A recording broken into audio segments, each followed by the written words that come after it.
ఆంధ్ర రాష్ట్రం గతంలో ఒక్కసారి ఓటు వేసి మోసపోయిన ప్రజలందరూ కూడా గమనించారు. ఇటువంటి దుర్మార్గుని ఓటేసి, ఇటువంటి చేతగాని దద్దమ్మగాని ఓటు వేసి రాష్ట్రాన్ని సర్వనాశనం చేసుకున్నారని చెప్పేసి ఆలోచించి మళ్ళా చంద్రబాబు నాయుడు వ్యక్తి అయితేనే ఈ రాష్ట్రానికి మళ్ళీ అభివృద్ధి బాటలో ముందుకు పోతుందనేసి నమ్మి ప్రజలందరూ కూడా చంద్రబాబు నాయుడు ఓటు వేసి, కూటమి ప్రభుత్వాన్ని ఓటు వేసి బ్రహ్మాండమైనటువంటి మెజార్టీ నిరూపించారు, వేశారు. ఇదే ప్రజలందరూ కూడా గమనించి ఈ రాష్ట్రంలో ఒక దుర్మార్గుడు చేతగాని చెత్త జగన్ లాంటి వ్యక్తి ఇంకా రాకూడదనేసి కనీసం ప్రతిపక్ష హోదా కూడా లేకుండా చేశాడు. ఘనత ఆంధ్ర రాష్ట్ర ప్రజలది. 11 సీట్లకే పరిమితం చేశారు. ఇటువంటి దుర్మార్గుడికి ఇంకా సిగ్గు లజ్జ లేదు. ఎక్కడ పోయినా మాట్లాడితే నన్ను వచ్చేది నేనే, మీ అధికారులకు చెప్తున్నా, మీ అంతు చూస్తా, మిమ్మల్ని మీరు రిటైర్డ్ అయినా వేరే దేశాల పోయినా మీ కథ తేలుస్తానని చెప్పేసి బెదిరింపులు చేసినటువంటి జగన్మోహన్ రెడ్డి, అసలు నువ్వు ఉంటే కదా ఈ రాష్ట్రంలో నువ్వు ఉండలేవు. తొందరలో జైలు పోయే వ్యక్తివి. 16 నెలలు జైల్లో ఉండి ఇవాళ బెయిల్ పోయినటువంటి దుర్మార్గుడా, నీవు మళ్ళా 16 ఏళ్ల వరకు 16 నెలలు బెయిల్ వచ్చావు.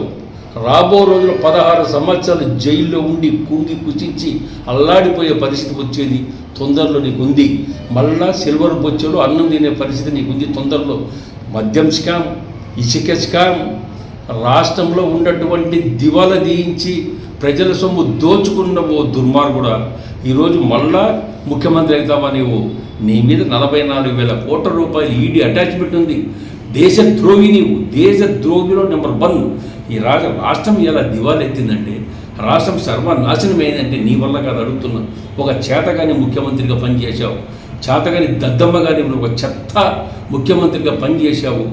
రాష్ట్రం ఏ విధంగా అయిపోయిందో ఒకసారి ఆలోచించుకోకుండా రాష్ట్రాన్ని అడ్డగోలుగా ఆంధ్రప్రదేశ్ ఈరోజు ఒక్క పైసా ఆదాయం లేకుండా చేసినటువంటి నీవు చంద్రబాబు నాయుడు వచ్చి దాన్ని 11 నెలలు అవుతా ఉంది. ఇప్పుడు ఈ 11 నెలల్లో ఎంత కష్టపడుతున్నాడో తెలుసా నీకు?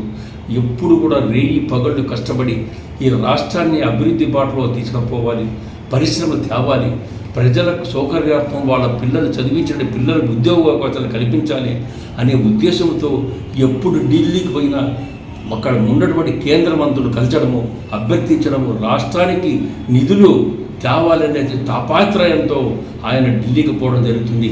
నిన్న చూసాం, ఢిల్లీకి పోయాడు, ఇలా హోంమంత్రిని కలిశాడు.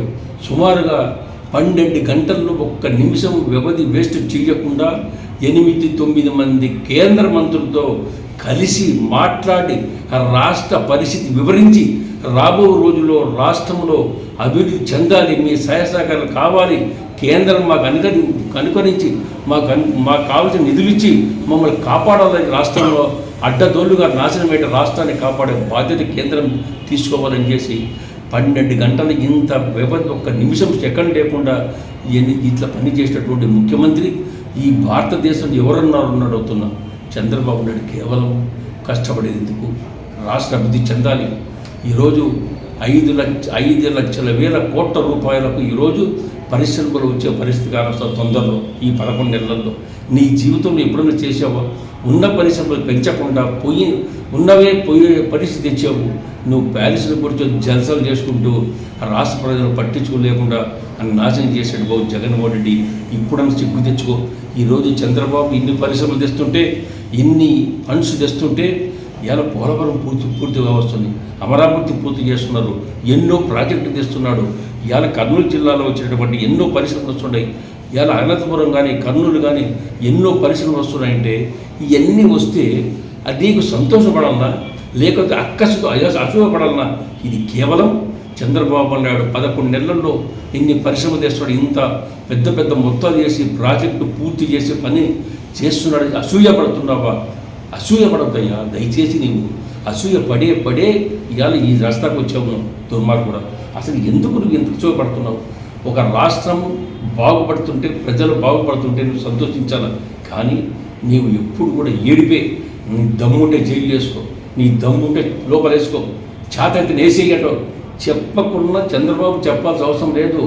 నిన్ను ఖచ్చితంగా కటకటాల్లో ఉండేది నువ్వు గ్యారెంటీ తొందరలో నువ్వు జైలు పోయేది గ్యారంటీ 16 ఏళ్ళు ఖచ్చితంగా జైల్లో ఉండక తప్పదు మళ్ళా సిల్వర్ బొచ్చ తప్పదు నీవే నువ్వు చేసిన తప్పులు ఇవాళ అధికారులతో ఏదైతే మద్యం కుంభకోణాలు చేశారో అదే అధికారులు అందరూ కూడా తూచా తప్పకుండా ఇవాళ పోలీసుల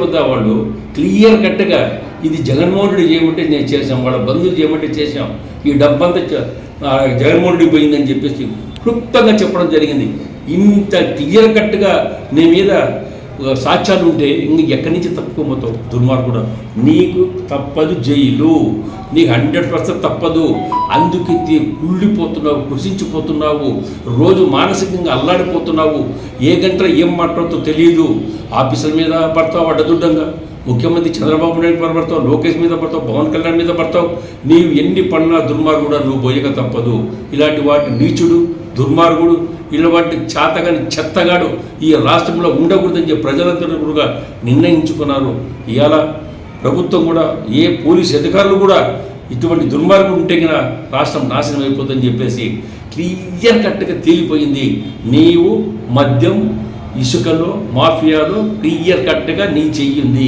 నీ హస్తం ఉంది నీ ఉండవు నీ బంధువులు ఉండరు ఖచ్చితంగా జైలుకు పోక తప్పదు నీ ఫ్రెండు సజ్జల రామకృష్ణారెడ్డి కానీ అవినాష్ రెడ్డి కానీ మిథున్ రెడ్డి కానీ అందరూ పోక తప్పదు ఆయన జైలుకు మీకు తప్పదు తొందరగా జైలు ఎందుకు ఉరుకులాడద్దండి శిక్ష ఖచ్చితంగా తొందరగా పడుతుంది కాబట్టి ప్రజలందరూ గమనించాలా ఇటువంటి చెత్తగానికి సీఎం పోస్ట్ ఇచ్చి నాశనం చేసి రాష్ట్రాన్ని నాశనం చేశారే ఇవాళ చంద్రబాబు